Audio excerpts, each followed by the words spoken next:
Bacarıqlı gənc üçün uğur qazanmağın nə yaşı, nə zamanı, nə də məkanı var. Bunun üçün istəmək vacibdir. Bu yolda daha hansı keyfiyyətlərə sahib olmalısan? Elvinlə danışacağıq. Buyur Elvin.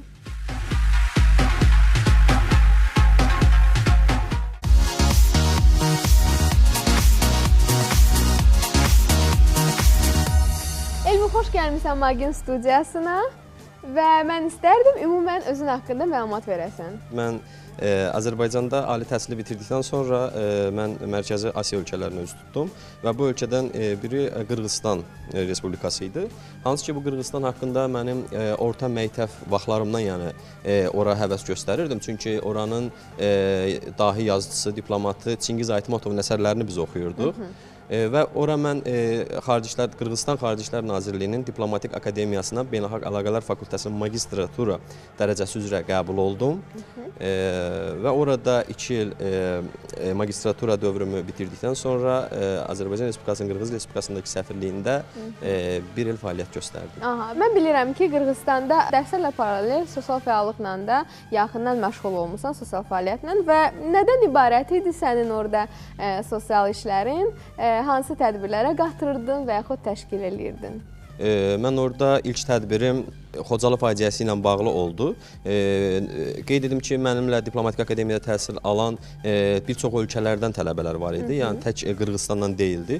Qazaxıstandan var idi, Cənubi Koreyadan var idi, Çindən var idi, Rusiyadan var idi, Səudiyyə Ərəbistandan var idi, Türkmənistandan var idi və həmçinin Ermənistandan da var idi.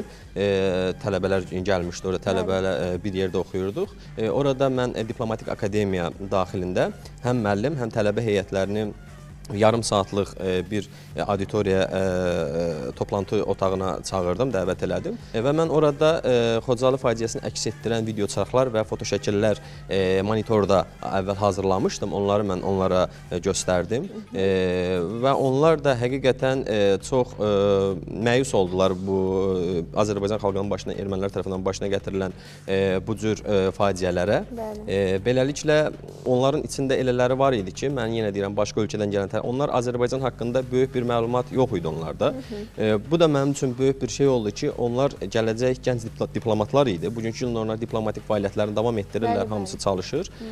Və orada onlar artıq Azərbaycan haqqında, Azərbaycanın multikultural dəyərlərini, Azərbaycanın başına gətirilmiş faciələri, Azərbaycanın musiqisini, Azərbaycanın kulinariyasını, yəni hər bir şeyi artıq dərindən öyrəndilər. Mən istərdim oradakı fəaliyyətin, ümumiyyətlə birinci səfirlikdə işlə tanışlığın, daha sonra oradakı fəaliyyətin haqqında məlumat verəsən. Mən orada bir çox tədbirlər apardığım müddətdə bir tədbirimizdə də Azərbaycanın Fövqəladə və Səlahiyyətli səfiri cənab Hidayət Orucov o tədbirin birində iştirak eləyirdi. Bu tədbiri mən Azər İctimai Birliyi ilə birlikdə keçirdirdim və orada mənimlə bir yerdə çıxış eləyən Mədinə xanım var idi. O da Azərbaycanlı tələbə idi, amma o Azərbaycanda Qırğızstanın yerli sakinlərindən idi. Bildiyimiz kimi Qırğızstan Respublikasında 20 minə yaxın Azərbaycanlı yaşayır. Bunlar əsasən 1937-ci ildə repressiya qurbanlarının evladları, nəvələridir və onlarla mən dostluq münasibəti yaratdıqca bu tədbirləri daha geniş şəkildə mən çatdırırdım və gələk mənim səfirlikdə çalışmamla bağlı Hidayət Orucov orada mənim çıxışımı dinlədi və tədbirdən sonra mən Hidayət Orucova yaxınlaşdım, görüşdüm və mənə söylədi, Azərbaycandan mı gəlmisən? Dedim, bəli.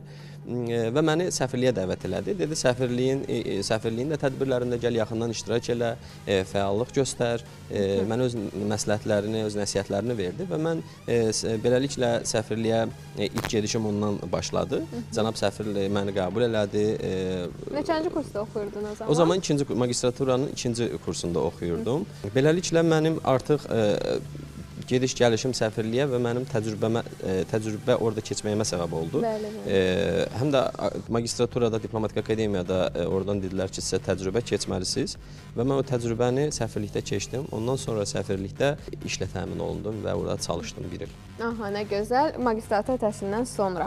Bəs Azərbaycanın həqiqətlərinin dünya ictimaiyyətinə çatdırılmasında töhfəniz olub və necə qarşılanırdı? İstər qarşı tərəfdən, tərəfindən, istərsə də Azərbaycanın dostları tərəfindən və yaxud bu münasibətlər, məsələlər haqqında heç məlumatı olmayan şəxslər tərəfindən? Mən bir dəfə bizə ikinci kursda oxuyurduq artıq.